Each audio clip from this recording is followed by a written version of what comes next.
Imagine this.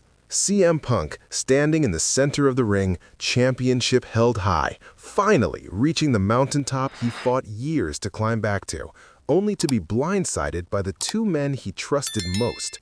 Ricky Starks and Finn Balor, the very people who stood beside him through wars, through blood, through betrayal after betrayal, now turn their backs and deliver the most devastating blow of all.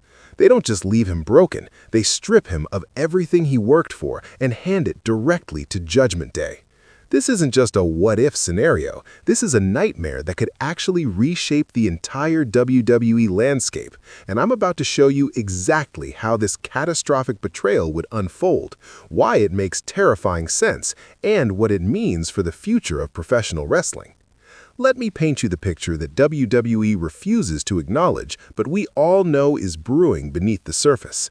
CM Punk returns to WWE after his spectacular implosion in AEW, the prodigal son coming home with unfinished business and a chip on his shoulder the size of Chicago. He claws his way back to relevance, fighting through the politics, the injuries, the doubters who said he was too old, too damaged, too much of a liability. And finally, after one of the most grueling championship pursuits in modern WWE history, he captures the gold. The arena erupts, tears stream down his face, and for one brief moment, everything seems worth it.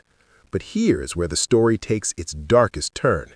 Ricky Starks, who WWE scooped up after his AEW contract situation became untenable, has been positioned as Punk's protege, the heir apparent to the straight-edge superstar's legacy.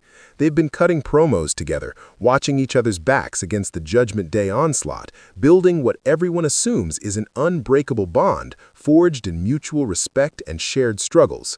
Finn Balor, meanwhile, has been playing the long game, appearing to have tensions with Judgment Day, looking like he might finally break free from Damian Priest's shadow and reclaim his identity as the Demon King who once held that very same title. The three of them form an alliance, an understanding, a brotherhood built on the foundation of fighting back against the faction that has terrorized WWE for over 2 years. They share victories, they share losses, and most importantly, they share trust. Punk, for perhaps the first time since his return, allows himself to believe that he's not alone in this fight, that he has allies he can count on when the numbers game inevitably comes into play.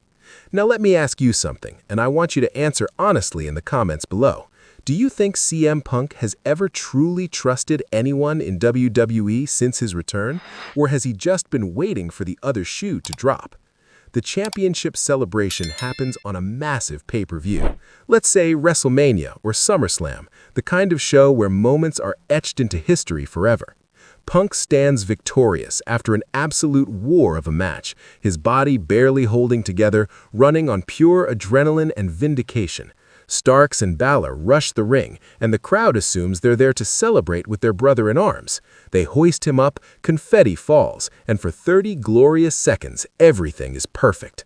Then the music stops, the lights shift, and Damian Priest's theme hits. Judgment Day floods the ringside area, surrounding the ring like vultures circling wounded prey. The crowd anticipates the big save, the moment where Punk, Starks, and Balor fight off the invasion together, cementing their bond. Punk positions himself between his allies and the incoming threat, ready to fight, trusting that the men behind him have his back. That's when Balor delivers the first blow, a devastating kick to the back of Punk's knee that drops him instantly. The arena goes silent, confusion spreading like wildfire, because surely this is a mistake. Surely Balor didn't mean to hit Punk. But then Starks follows up with a superkick that nearly decapitates the champion, and the horrible truth crystallizes in that moment. This wasn't an accident. This was the plan all along. The beatdown that follows is systematic, brutal, and deeply personal. These aren't just strikes meant to incapacitate. These are strikes meant to destroy, to humiliate, to send a message that trust is a weakness and loyalty is a fairy tale. Priest, Ripley, and McDonough slide into the ring, but they don't immediately attack. Instead, they watch, arms crossed, smiling as Balor and Starks do their dirty work, proving their allegiance to Judgment Day through violence against the man who believed in them. Here's a trivia question for the hardcore fans. What was the name of the faction Finn Balor led before joining Judgment Day, and can you name all the original members? Drop your answers below. The aftermath is where this story becomes truly devastating for CM Punk's character and creates the most compelling storytelling opportunities WWE has had in years. Punk wakes up in a hospital bed, physically broken but emotionally shattered in a way we've never seen from him before. The physical injuries will heal, the concussion protocols will be passed, the torn muscles will regenerate, but the psychological damage runs so much deeper. This is a man who already had trust issues, who already viewed the wrestling business through a lens of paranoia and self-preservation, and now his worst fears have been confirmed in the most public way possible. The championship, which he held for maybe 3 hours, is now in the hands of Judgment Day, likely awarded to either Priest or to one of the traitors themselves through some convoluted authority figure decision. The announcement comes via a smug Triple H promo explaining that since Punk cannot compete due to injuries sustained in an unfortunate incident, the title will be decided in a match between Judgment Day members. The fix is in, the corruption is complete, and Punk is left with rage and a burning desire for revenge.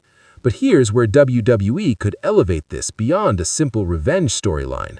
Punk's road back isn't just about reclaiming the title, it's about reclaiming his ability to trust, to believe in something beyond his own self-interest. He's forced to confront uncomfortable truths about himself. Did Punk ever really see Starks and Balor as equals, or were they always just tools he was using for his own ends? Did he give them reasons to doubt his sincerity? Is he partially responsible for creating the environment that led to this betrayal? Meanwhile, Ricky Starks gets the character elevation he desperately needed.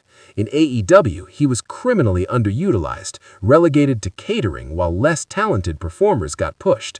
Now, aligned with the most dominant faction in WWE, he's positioned as the future, the young lion who was smart enough to see that following CM Punk was a dead-end street. His promos become fire, explaining that he watched CM Punk's career, saw how he burned every bridge he ever crossed, and decided he wouldn't become another casualty in Punk's one-man war against the world. Let me ask you this, between Starks and Balor, who do you think would be the more effective heel in this scenario, and why? Comment your thoughts. Finn Balor's transformation is equally fascinating because it completes a character arc that's been building since he first joined Judgment Day against his will. All this time, fans assumed he was waiting for the right moment to turn on the faction, to reclaim his independence and become the hero we remember from his NXT days. But what if that never was the plan? What if Balor realized that being part of something bigger than himself, even if it meant sacrificing his individual glory, was more powerful than being a lone wolf?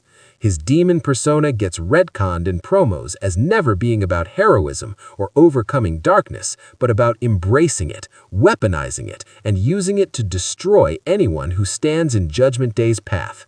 The beauty of this betrayal is how it affects the entire WWE roster. Suddenly, every alliance is questioned, every tag team partnership is viewed with suspicion, every extended hand could be hiding a dagger.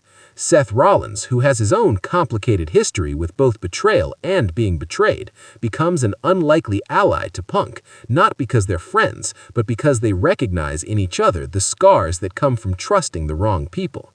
Their partnership is tense, built on mutual respect rather than affection, and it's always on the verge of collapse because neither man can fully commit to trusting again. Cody Rhodes, if he's still in the title picture during this time frame, finds himself in the crosshairs because Judgment Day isn't content with just one championship. They want complete dominance. The American Nightmare, who finished his story, now has to deal with a faction that's evolved beyond what it was, strengthened by the addition of two incredibly talented performers who bring different skill sets and new strategies. Cody can't just power through Judgment Day anymore. He has to outsmart them, and that's a much more difficult challenge. What's the most shocking betrayal in WWE history in your opinion? Was it Seth Rollins turning on the Shield or something else? Let me know in the comments. The matches this scenario creates are mouth-watering for any wrestling fan. Punk versus Starks would be a technical clinic mixed with deeply personal hatred. Two men who know each other's movesets intimately, trying to destroy each other while proving who the real star is. Punk versus Balor writes itself, especially if Balor breaks out the demon for their big match, creating a visual spectacle where Punk has to overcome not just his former friend, but the literal embodiment of darkness and betrayal. The mind games leading up to that match would be phenomenal, with Balor questioning whether Punk is strong enough mentally to face his demons, both literal and figurative. The real money match is the inevitable six-man tag when Punk finally assembles his own team to take on the expanded Judgment Day. Who does he recruit? Does he go with established stars who might have their own agendas? Does he call in favors from his past, bringing in surprising allies from outside WWE? Or does he take a page from his own book and recruit hungry young talent who are looking for someone to believe in them the way he wished Starks and Balor had believed in him? That match, built properly over months of storytelling, could main event WrestleMania and deliver an